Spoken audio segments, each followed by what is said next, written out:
ang napakagaling na paggamit ni Yuno ng anti-magic kontra kay Lucius. Nakapag-create siya ng mga bagong spells na naging napaka-effective laban sa Wizard Emperor. At ang paggamit naman ni Lucius ng napakaraming spells, kabilang na ang mga spell ng mga previous Wizard Kings. Ang pagbabalik ng lahat ng mga naging antagonist, ang mga naging kalaban ni Asta, ang Eye of the Midnight Sun, ang Diamond Kingdom, ang mga elves at marami pang iba upang tulungan sila sa final battle na ito. At ang pinaka-importante sa lahat, ang revival ni Asta, ang kanyang complete and 100% recovery at ang kanyang pagbabalik, ang kanyang galit at gigil para gantihan at bawian muli si Lucius Zogrates. Ang lahat ng yan at marami pang iba ay tatalakayin natin dito sa ating full chapter review ng Black Clover Chapter 381, 382 at 383. Tama ang narinig ninyo, 3 chapter sa isang video. Para masigurong naka-update kayo sa latest chapter ng Black Clover, siguraduhin ninyong naka-like, naka-subscribe at naka-on ang bell button para ma-notify kayo sa susunod na video. Kaya naman this is Mr. AI Anime at huwag mo nating patagalin pa. Let's go! Title ng chapter, The Ultimate Mage. Sa pinakaunang page, makikita natin ang napakabandang color spread page na ginawa ni Yuki Tabata bilang celebration para sa Black Clover 10th anniversary. Agad na nag-proceed ang laban ni Lucius Zogrates at ni Yuno na may anti-magic. Makikita agad natin ang mga stars ni Yuno, ang magic na nakuha niya mula sa mga royalties ng Spade Kingdom ay nababalot na rin ng anti-magic. Tulad na nangyari sa mga miyembro ng Black Bulls, mukhang compatible din kay Yuno ang anti-magic ni Asta. Ang pinakaunang nakapansin dito ay si Finral. Ayon sa kanya, ang pogi daw na rival ni Asta ay nabigyan din ng anti-magic powers ni Asta. Samantala si Lucius ay takot na sa pagkakataong ito. Tama raw ang kanyang hinala, hindi maganda ang nagiging outcome ng lahat ng bagay at tulad ng inaasahan niya, ang taong ito ang pinaka-dangerous among all others.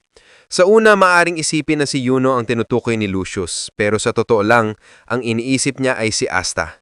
Ang taong naging dahilan kung paano nakalipat at napunta kay Yuno ang anti-magic. Siya ang nakagawa ng imposible, ang paghaluin ang kinakatakutan ni Lucius na magic. Hindi nag-aksaya ng oras si Lucius. Gumamit siya ng napakaraming magic at iba't ibang spells. Hinalo-halo niya ang lahat ng elements at magic na ninakaw niya mula sa kanyang previous opponents. Inispam niya ang lahat ng iyon laban kay Yuno. Ngunit hindi niya inaasahan na hindi magiging effective. Umikot si Yuno gamit ang kanyang 2 swords at gumamit ng combination magic, ang Black Tornado Fang. Sa pamamagitan ng kanyang spinning move, nakapag-create siya ng ipo-ipo at winasak lahat ng magic na ginawa ni Lucius. Hindi lang iyon, gamit ang kanyang napakabilis na movement speed, nakalapit siya kay Lucius at tinangka itong patayin gamit ang Demon Slayer sword ni Asta. Ngayon pa man, hindi rin ito naging effective. Gumamit si Lucius ng permeation magic na kanyang ninakaw mula sa dating captain ng Purple Orcas. Isa rin sa naging factor ay hindi pa sanay si Yuno sa paggamit ng sandata ni Asta. Ayon sa kanya, napakabigat ng sword na iyon. Hindi niya mapaniwala na kayang-kayang iswing ni Asta ng ganoon kadali ang sandatang ito habang siya ay hirap pa. Sa pagkakataong naiwasan ni Lucius ang atake, agad siyang umikot sa likod ni Yuno para mag-launch ng counter-attack. Mabuti na lamang at nagawa pa rin salagin ni Yuno ang mga atake. Bilang retaliation, gumamit si Yuno ng kanyang Star Magic at hinalo niya ang anti-magic ni Asta. Nag-shoot siya ng mga laser beams na gawa ng anti-magic, ngunit naiiwasan pa rin ito ni Lucius. Nag-counter-attack naman si Lucius at habang unti-unting bumabagsak si Yuno, nag-launch siya ng isang napaka-devastating na axe kick.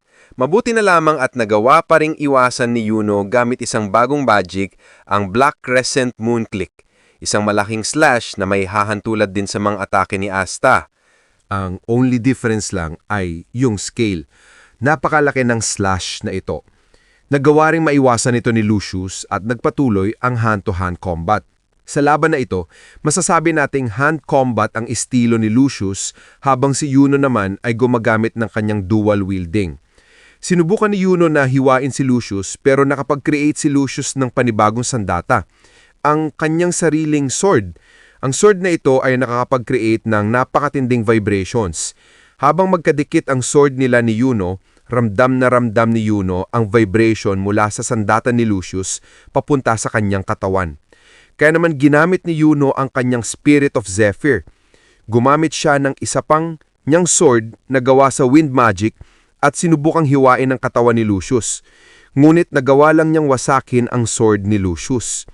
Muli namang nakaiwas si Lucius gamit ang permeation magic. Nagsisimula ng mapikon si Yuno habang si Lucius ay nakangiti dahil alam niyang nahihirapan si Yuno sa laban. Hindi magawang makounter ni Yuno at mabasa ang permeation magic ni Lucius. Susubukan sanang gamitin ni Lucius ang kanyang soul magic sa parte ng katawan ni Yuno na hindi nababalutan ng anti-magic. Sa pamamagitan nito, mawawala raw si Yuno at inaakala ni Lucius na matatalo na niya ito sa pamamagitan ng kanyang surprise attack. However, sa hindi niya inaasahang pagkakataon, biglang gumamit si Yuno ng panibagong magic. Habang nababalot sila ng parang orb or sphere, biglang naramdaman ni Lucius na unti-unting nagdi-disappear ang kanyang magic. Sinabi ni Yuno na ang ginamit niyang spell ay walang iba, kundi ang Black Neverland. Isang version ng kanyang Neverland na hinaluan niya ng anti-magic. Kung matatandaan ninyo, ang Neverland ay nakaka-counter sa soul magic ni Lucius sa paraan na habang nasa loob nito, hindi tumatakbo ang oras. Kaya kahit hawakan siya ni Lucius, walang nagiging pagbabago sa kanyang katawan. Ngulit dito sa Black Neverland, nawawalan ng magic ang mga kalaban. May hahalin tulad ito sa magic na ginamit ni Asta laban sa Paladin version ni Damnation na mayroong atmospheric magic. Doon nag-exert si Asta ng anti-magic na bumabalot sa kanyang katawan para mapawalang bisa ang kahit anong magic. Sa kaso naman ni Yuno, ito ay upgraded version. Hindi niya kailangan mag-exert sa loob mismo ng orb or sphere, walang kahit anong magic ang magiging effective, kabilang na ang permeation magic. Ibig sabihin, sa loob ng sphere na ito, hindi makakaiwas si Lucius Zografes. Kaya sa halip na gamitin ni Lucius ang permeation magic na ninakaw niya mula sa kakte ng Purple Orcas, pinili na lamang niyang umiwas. Umurong siya ng kaunti para hindi tamaan ng slash ni Yuno, pero kahit gaanon, nadaplisan pa rin ang kanyang mukha. Patunay na ito ang kanyang kahinaan. Habang nagpapatuloy ang kanilang clash, sinabi ni Lucius na napaka-OP daw ng combination magic ni Yuno, kaya hindi niya ito basta-basta papasukin at aatakehin. Aantayin niya raw na maubos ang anti-magic ni Yuno, sa kanya ito papatayin. Ngunit ayon kay Yuno, bago siya maubusan ng anti-magic, papatayin muna niya si Lucius. Switching of scenes, makarating naman tayo ngayon kay Aesir Silva. Matapos siyang talunin ni Noel, in-upgrade na naman ni Lucius ang kanilang form. Mula sa kanilang Paladin version, naging complete form na sila. Mukha na silang mga halimaw, hindi na mga angels. Habang pinagbabantaan niya ang kanyang mga anak, tinanong niya kung handa na ba sila dahil aatakehin na niya sila. Ngunit wala nang natitirang mana si Noel. Alam niyang hindi na siya makakapag-retaliate o makakalaban pa banta sa version na ito ni Aesir. Buti na lamang at may biglang dumating na panibagong karakter na sumabay kay Aesir gamit ang isang napakalakas at overpowered na suntok. Ito ay walang iba kundi si Merilowenia Vermilion. Sa kanyang form ngayon, napaka-OP na ni Merilowenia. Hindi lang siya gumagamit ng mana, she is mana itself. Literal na mana ang buong katawan niya. At dahil na-figure out na rin ni Merilowenia na hindi na magagawang lumaban si Noel, sinabi niya na hindi na yon ng kanilang ina. Hindi na si Aesir yon, kaya siya na ang bahalang lumaban at tapusin sa kanya. Switching of scenes again, makarating naman tayo ngayon kay Asta. Nakita natin sa previous chapter na ginamit ni Yuno ang kanyang star magic para i-teleport si Asta papunta kay Mimosa. Pero ang problema, kahit na may healing magic si Mimosa, hindi na iyon sapat para ma-recover fully at 100% sina Asta at Libe. Dahil ito sa napakatindi at napakalubha ng sugat na tinamo nila mula sa final slash ni Yuno plus Lucius, Yoda Lucius. Kung tutuusin, kakailanganin daw talaga ng ultimate magic ni Mimosa para mahilom ang ganitong klase ng sugat.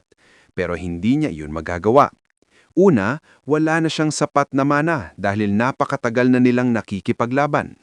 Pangalawa, ang pinaka-best na magagawa niya ay kahit hindi 100% ay i-channel ang lahat ng natitira niyang magic spells kay Asta para kahit papaano ay maisara ang mga sugat nito. Ngulit ang problema, hindi niya iyon magawa dahil napakarami pa niyang ibang mga magic knights na sabay-sabay niyang hinahil. Kung gagawin niya iyon, oo, makakabalik si Asta pero mamamatay ang ibang mga magic knights na i-disregard niya. At alam niya na hindi iyon gugustuhin ni Asta. Ayaw niyang may ibang mamatay para lang sa kanya. Kaya lalong nagugulo ang isip ni Mimosa. Buti na lamang ang mga hinihil niyang magic knights ay hindi pa pala completely unconscious. Unti-unti silang nagsibangon at nabasa ang sitwasyon. Naisip nila na mas kinakailangan ni Asta ang recovery magic ni Mimosa. Kung hindi iyon gagawin ni Mimosa, mamamatay si Asta. Habang sila naman kahit papaano ay hindi ganoon katindi ang injuries.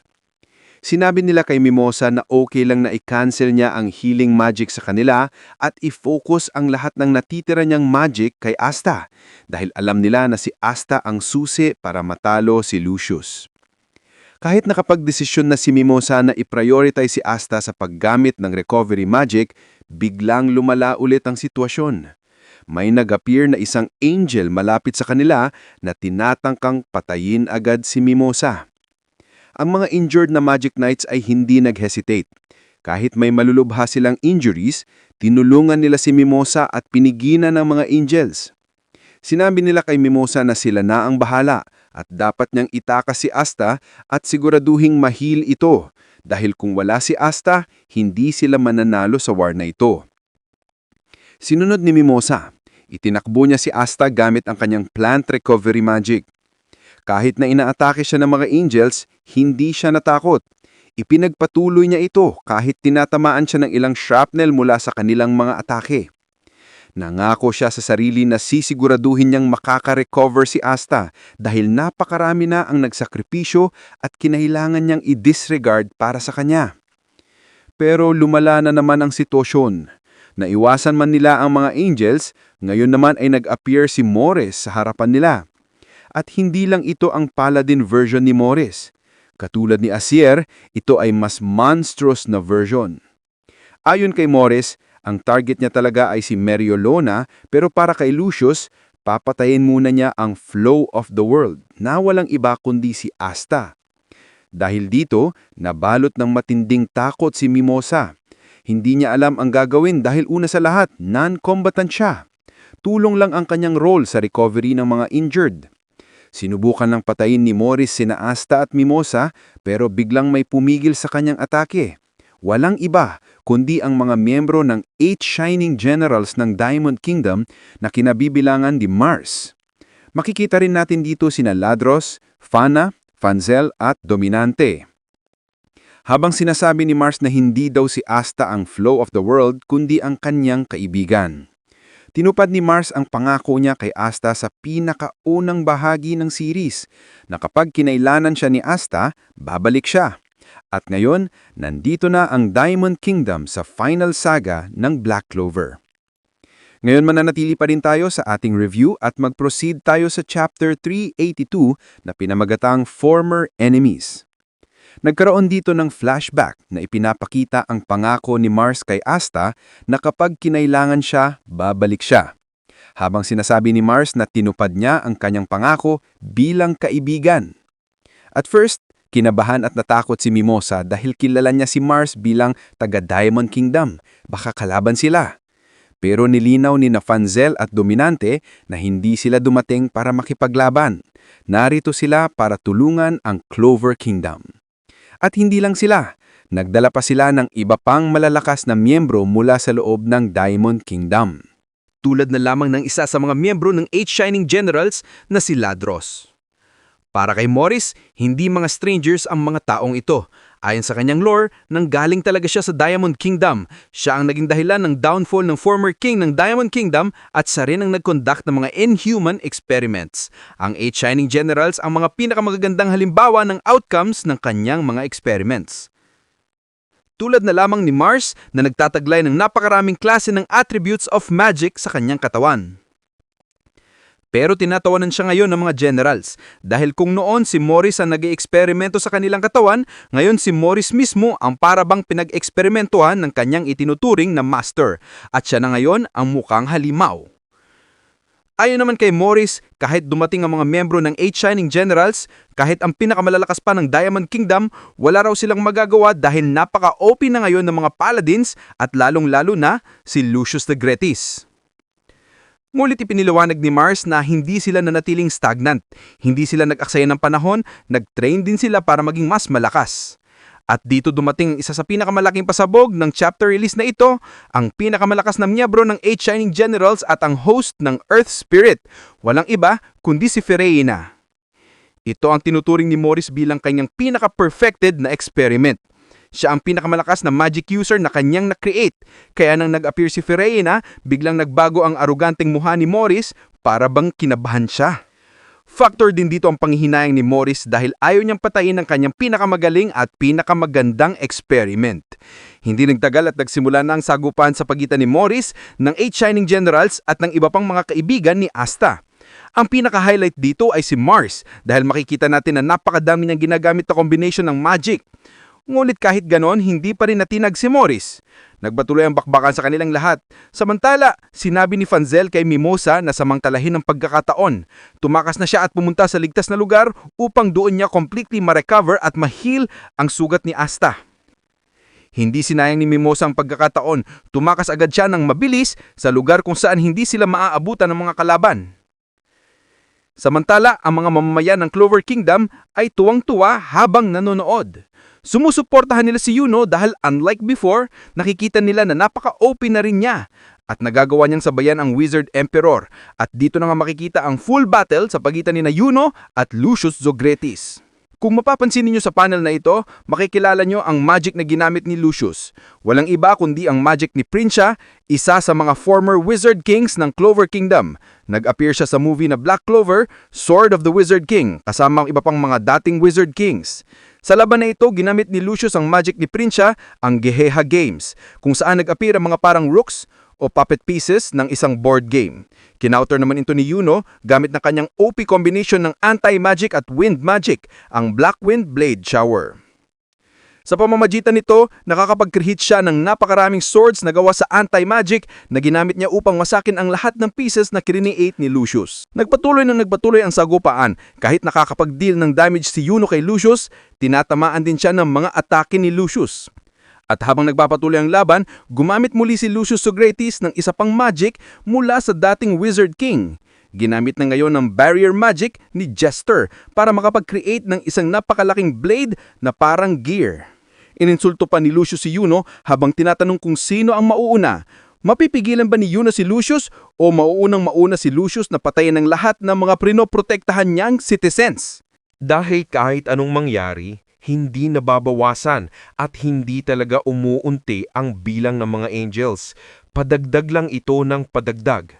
Natatakot na ang lahat ng mamamayan habang tinututukan sila ng mga light beams ng mga angels na ito. Dumating din dito ang isa sa pinakaunang mga nakasalumuhang karakter ni Asta, ang user ng snow magic na dati naging bahagi ng Eye of the Midnight Sun upang makumpleto ang kanilang goal. Ngunit ngayon, tumutulong na siya para protektahan ang mga mamamayan ng Clover Kingdom. Tinatangka niyang saluhin at salagin ang light beam ng isa sa mga angels, pero nagulat siya nang bigla na lamang nag-reflect ang atake. Hindi ito naging effective at biglang bumagsak ang napakaraming mga cubes mula sa itaas. Hindi nila alam kung saan ito nanggaling pero unti-unti nitong binabawasan at kinukulong ang mga angels. At dito na biglang nagsalita ang isang character na mula sa movie na Sword of the Wizard King na nangangahulugang canon at connected talaga ito sa main series ng Black Clover. Ang taong iyon na nagbigay ng announcement ay walang iba kundi si Millie Maxwell, isa sa mga researchers mula sa movie. Ayon kay Millie Maxwell, pasensya na raw kung medyo natagalan sila. Hindi nila sinayang ang oras habang nagaganap ang laban at ginamit nila ito upang kumpletuhin ang kanilang research. Ngayon, nakapag-create sila ng isang napaka-ebektibong pamamaraan para labanan ang mga Angels. Makikita rin dito ang mga dating miyembro ng Eye of the Midnight Sun, sina Sally, Valtos at Rades. Gumagawa sila ngayon ng panibagong atake gamit ang bagong technology at ammunition mula sa Branch Zero ng Magic Tool Research Lab. Sa una, kinabahan si Noel dahil alam niyang mga non-combatants ang mga taga-research lab. Hindi naman talaga sila dinesign para lumaban. Ngunit nilinaw ni Sekri na hindi siya kailangang mag-alala dahil gumawa sila ng paraan upang makatulong sa laban na ito. Nagkaroon din ng flashback ang mga miyembro ng Eye of the Midnight Sun. Una, si Sally, na dati ang taning nais lamang ay ipagpatuloy ang kanyang research kahit nakakasakit siya ng ibang tao. Ipinaliwanag noon ni Asta na mas mabuti kung gagamitin niya ang kanyang research upang makatulong sa iba. Sa ganung paraan, walang pipigil sa kanya at matutuwa pa sa kanya ang mga mamamayan ng Clover Kingdom. Ngayon, naiintindihan na ito ni Sally. Ganon din para kina Valtos at Rades na kapwa nakahanap ng panibagong landas. Ngunit bumalik tayo sa laban. Ginamit ni Valtos ang kanyang spatial magic para makapag-create ng teleportation portal. Sa pamamagitan nito, ibinaril ni Makusa ang kanilang ginawa na ammunition na lumabas naman sa harapan ng isang angel. Dahil dito, hindi mimintis ang kanilang atake. Tulad ng kanilang plano, tumama ito at nagkaroon ng direct hit. Hindi nakapag-create ng kahit anong light beams ang angel at maging siya mismo ay nagtataka kung bakit walang lumalabas na atake mula sa kanyang bibig. Dito nila na-confirm na effective ang kanilang ginawang ammunition. Ayon kay Sally, ang ginawa nilang research ay kayang pigilan ang paggamit ng magic ng kahit na sinong tatamaan sa loob ng 5 segundo. Ibig sabihin, sa loob ng 5 segundo, pwede silang patayin. Ang naging susi para makagawa sila ng ganitong klase ng technology ay ang katawan ni Asta na walang kahit anong amount ng magic. At dahil vulnerable ang mga angels, gumamit muli si Valtos ng kanyang magic para lumabas si Rades. Ayon kay Rades, narinig nila kay Lucius na ang mga angels ay pinapagana ng mga souls na natrap sa loob ng kanilang katawan. Ito ang nagsisilbing fuel o energy ng mga ito. Kaya naman habang hindi nakaka-retaliate ang angel sa loob ng 5 seconds, ginamit ni Rades ang kanyang soul corpse magic. Ngunit sa halip na mag-create ng mga zombies, ginamit ito para pakawalan ang mga souls na natrap sa loob ng katawan ng angels. Sa pamamagitan nito, makakabalik at magiging malaya ang mga souls at mawawala ang mga vessel na kinakreate ni Lucius para patayin sila. Naging effective ang plano nila gamit ang ammunition at ang paggamit ng Soul Corpse magic ni Rades. However, ang problema ay sobrang dami ng mga angels at hindi kakayanin ni Rades na ubusin silang lahat. Ngunit pasabog na naman agad ang nangyari. Dahil sa hirap na ang grupo para ubusin ang mga angels, biglang nag-appear sina Patri at Raya. Kung matatandaan ninyo, ang dalawang ito ang pinakamalakas na natitirang elves. Si Patri, ang user ng light magic, at si Raya, ang may hawak ng copy magic. At dahil dito, very self-explanatory kung paano nakakasabay si Raya sa speed ni Patri. Kasabay nito, nagbigay si Patri ng isang heartwarming speech. Ayon sa kanya, kung noon ay naging kalaban sila ng Clover Kingdom, ngayon nangangako sila na gagamitin nila ang kanilang lakas upang protektahan ang mga tao. Habang ito'y nangyayari, si Mimosa ay naluluha at umiiyak habang sinasabi kay Asta kung nakikita ba nito ang lahat ng kanyang nagawa, na ang kanyang mga former enemies ay tumutulong na ngayon sa kanila. Ngayon, mag-proceed tayo sa huling chapter para sa part na ito, ang chapter 383, Yearning. Tulad ng binanggit sa previous panel, Gagamitin ni Lucius ang napakaraming magic ng mga former Wizard Kings ng Clover Kingdom. Makikita natin dito ang isa sa mga familiar na magic, ang Ice Magic ng isang former Wizard King. Gumawa siya ng isang napakalaking frozen golem na kung aalalahanin ninyo, pinahirapan nito noon si Noel. Ngunit ngayon, halimaw din ang katapat niya, si Yuno, na nagtataglay ng 3 klase ng magic, kabilang na ang anti-magic ni Asta. Gumawa si Yuno ng panibagong spell gamit ang anti-magic at star magic, ang Quintile Flagellum. Sa pamamagitan ng anti-magic, pinag-connect-connect niya ang kanyang mga stars at nag-create ng anti-magic whip. Sa isang simpleng atake, lasug-lasug agad ang frozen golem. Ngunit, hindi nag-aksaya ng oras si Lucius. Ginamit niya naman ang magic ng pinakaunang Wizard King ng Clover Kingdom, si Lemil, at lumikha ng isang napakalaking sword na gawa sa light magic. Tinatangka niyang durugin si Yuno kahit nasa loob pa ito ng kanyang Black Neverland. However, nakapag-set up muli si Yuno ng isang napakatinding counter. Nag-form siya ng isang pentagon gamit ang mga stars na nababalutan ng anti-magic at dito niya ginamit ang Quintile Atrum Scutum. Sa pamamagitan ng defensive spell na ito, kinain lamang nito ang light sword ni Lucius at nawala ito na parang bula. Matapos nito, agad nag-launch ng counter si Yuno gamit ang Quintile Atrum Hasta, isang napakatinding beam na gawa ng anti-magic. Na-figure out agad ni Lucius na kung tatamaan siya, mamamatay siya instantly. Kaya iniwasan niya ito ng walang pag-aalinlangan.